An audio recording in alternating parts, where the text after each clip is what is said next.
Conversaciones y procedimientos es el título de un estudio de caso que espera entregar criterios para promover experiencias educativas en las prácticas laborales de la Facultad de Economía y Negocios de la Universidad Alberto Hurtado. En primer lugar, debe decirse que las prácticas laborales son las actividades curriculares que le dan marco a este estudio. Yo estoy a cargo de coordinar las prácticas en la facultad. Por lo mismo, es un estudio en primer lugar desde la propia experiencia de gestión. Las prácticas consisten en la inserción de estudiantes universitarios en contextos laborales. Por lo mismo, en estas convergen perspectivas educativas y organizacionales, enfoques que se cruzan. Con esa base, los aportes de este estudio son tanto a la gestión de personas en organizaciones como a la educación. Las prácticas que acá se abordan corresponden a las dos carreras que aparecen en la imagen. Las organizaciones las debe buscar cada estudiante, marcando procesos que son más bien individuales. Las experiencias son relativamente cortas. Para su aprobación, no hay mayores exigencias más que cumplir con ciertos procedimientos administrativos. Por último, en cuanto a instancias formativas, cada estudiante debe pasar al menos por un breve taller de conversación sobre la experiencia.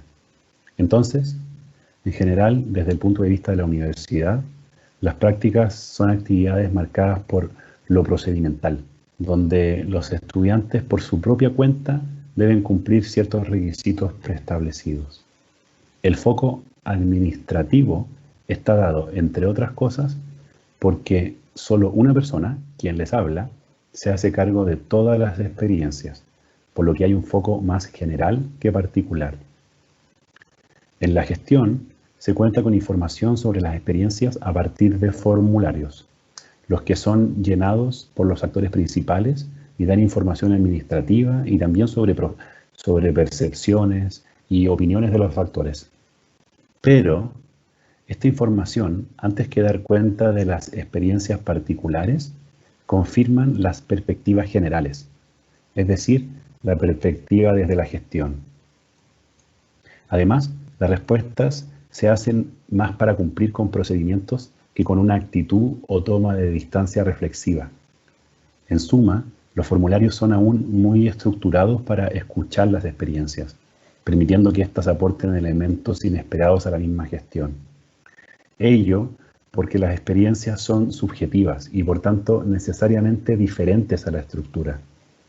En ese sentido, hay que hacer un esfuerzo por escucharlas en su cualidad indeterminada, más que sobre la base de lo que ya se conoce. En consecuencia, el objetivo de este estudio es identificar elementos de la experiencia que generarían una experiencia propiamente educativa. Como bien dijo John Dewey, es necesario conocer las experiencias y saber distinguir las experiencias educativas de las que no lo son. Además, el horizonte de este estudio es que estos elementos pongan en tensión a la gestión administrativa, buscando ampliar la conciencia de la propia gestión, para acercarla más a sus fines formativos. Entonces, para escuchar las experiencias, se realizaron entrevistas semiestructuradas por videoconferencia con algunos de los estudiantes que han hecho sus prácticas. En el muestreo se hizo una selección aleatoria de estudiantes según perfiles teóricos predefinidos. De un piso mínimo de 8 se entrevistó a 10 estudiantes. En cuanto al análisis, lo más importante es decir que este consistió principalmente en un diálogo entre la visión propia y la de los estudiantes. Entonces, como decíamos, es clave definir qué se entiende por experiencia y con esa base, qué se entiende por experiencia educativa. Entre los autores consultados para abordar estos conceptos se destacan John Dewey y Richard Sennett, ambos exponentes de la tradición pragmática norteamericana. En primer lugar, la experiencia es una problemática nociológica. La experiencia es la conciencia. La conciencia no es algo abstracto e independiente de la realidad. Es práctica. Los conceptos son, en el fondo, herramientas que se relacionan y constituyen al entorno. Ese entorno es material y también social. Para que ese entorno sea relevante y aparezca como experiencia, debe ser entonces problemático, debe ofrecer cierta resistencia. Por ejemplo, se tiene hambre, pero la comida está lejos. Por otro lado, para que exista una experiencia educativa, debe existir una motivación por resolver lo problemático. El entorno, entonces, debiera, además de problemático, ser estimulante. Esa motivación permite ampliar la conciencia sobre la propia experiencia.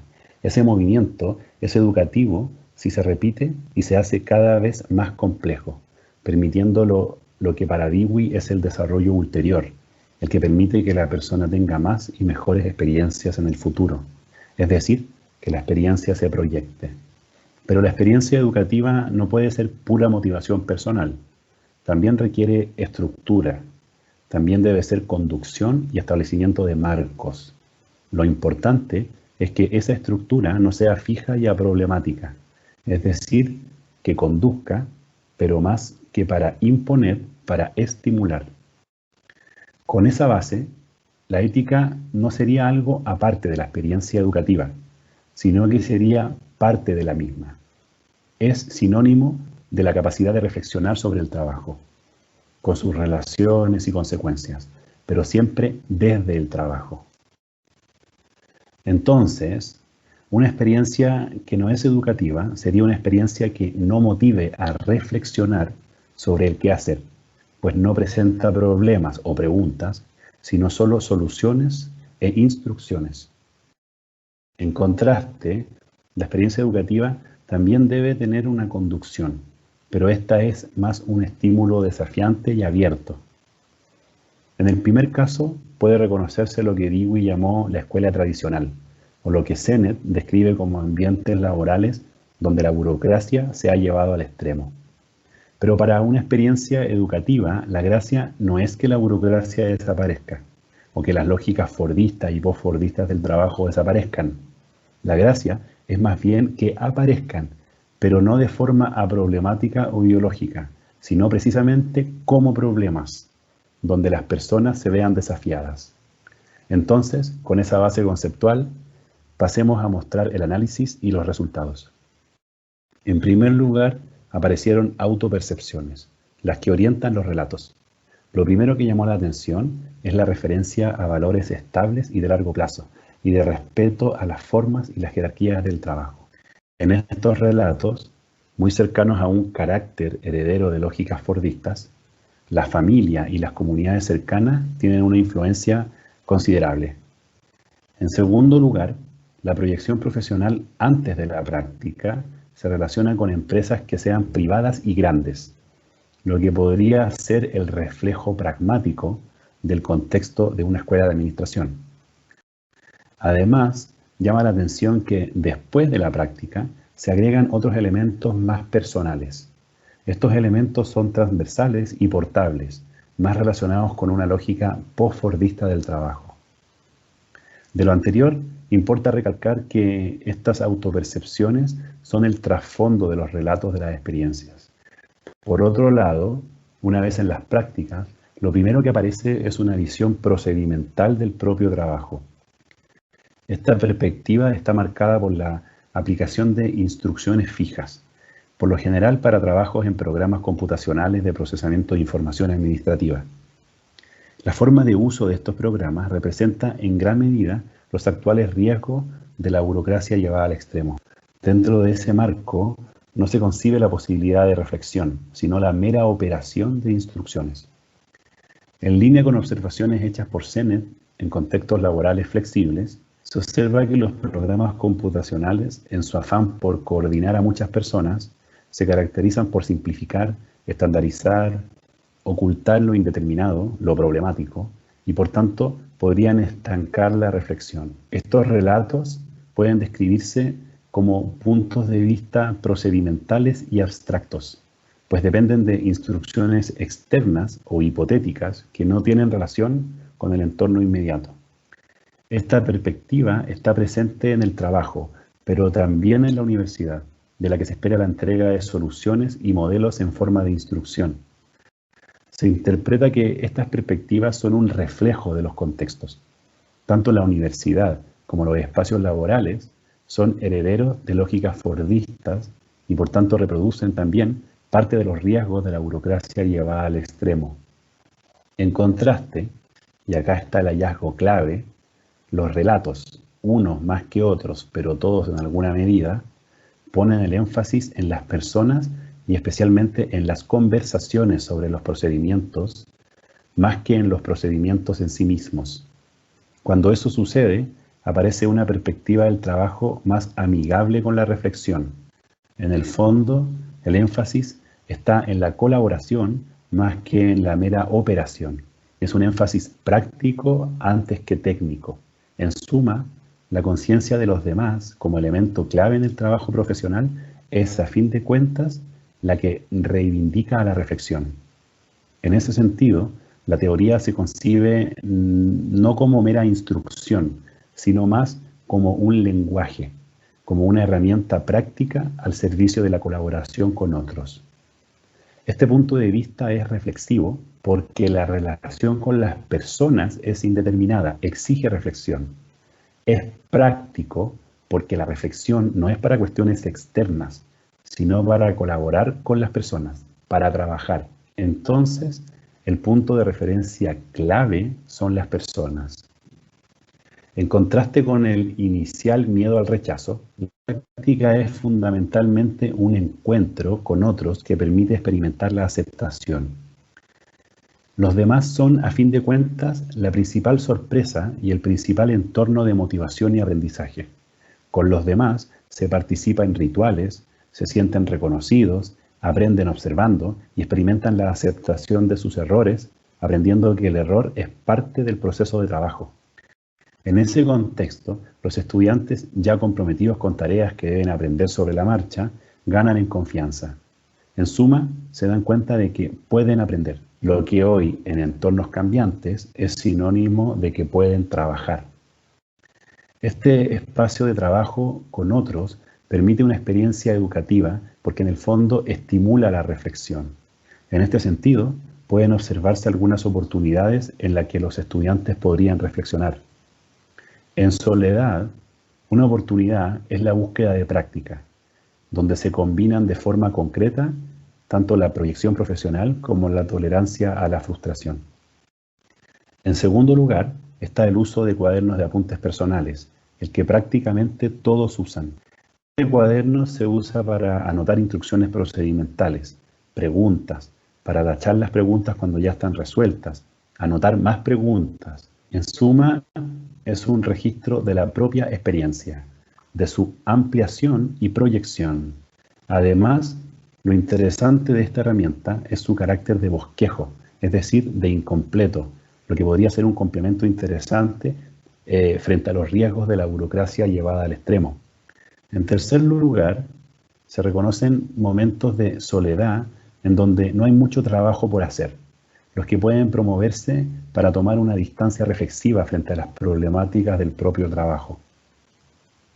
Con los demás, las oportunidades de reflexión se resumen en las conversaciones como herramientas claves, pues obligan a explicar, permitiendo explicitar elementos que antes estaban en los supuestos o en el dominio de lo obvio, y por tanto permiten resignificar, lo que es clave para la ampliación de la conciencia y por tanto para ampliar la experiencia. En este sentido, la principal conclusión y el principal criterio para promover experiencias educativas es darle a la conversación la relevancia que se merece en un trabajo profesional que se espera sea reflexivo y cuya reflexión se espera esté orientada a la colaboración.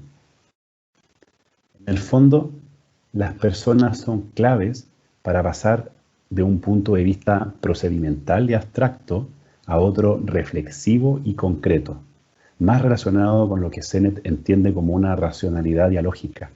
Las personas, entonces, son el elemento clave de un entorno estimulante y la conversación sería entonces la herramienta clave para trabajarlo.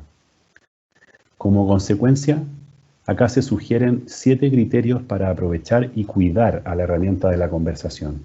En primer lugar, Más que omitir a las otras oportunidades de reflexión, la conversación debe ser la referencia que las potencie. En segundo lugar, debería cuidarse y administrarse las etapas.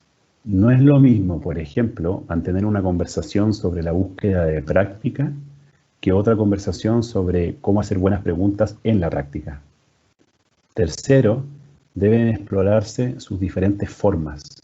Por ejemplo, cuando se conversa con familiares que no conocen ni la práctica ni los conceptos disciplinares de las carreras, ello obliga a explicar, explicitar y profundizar mucho más que cuando se conversa con un docente de la universidad o con alguien de la práctica.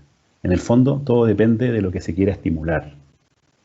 Cuarto, una de las características clave de la conversación es que es indeterminada, incompleta y por tanto problemática, lo que estimula a reflexionar. Es clave conservar esta cualidad. Quinto, si bien lo anterior es importante, debe reconocerse también, como ya vimos, que es necesaria la conducción. Las conversaciones que estimulen experiencias educativas no pueden ser pura contingencia, también necesitan un marco. Sexto, y relacionado con lo anterior, deberían ser conversaciones que permitan hacer dialogar a las prácticas con otras etapas y perspectivas de la carrera.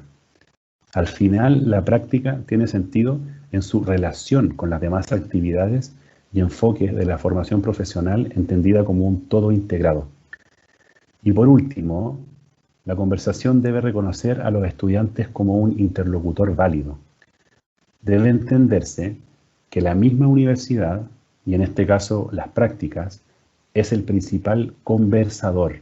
Para ser un buen conversador, entonces debe explicitarse las intenciones.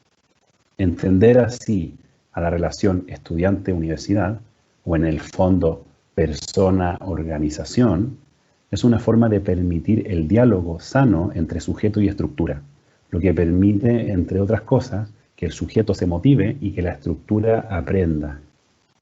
Por último, pueden sugerirse estudios a realizarse en el futuro. Entre muchas alternativas, una se destaca especialmente, y es el cambio repentino en la forma de trabajo hacia una modalidad remota.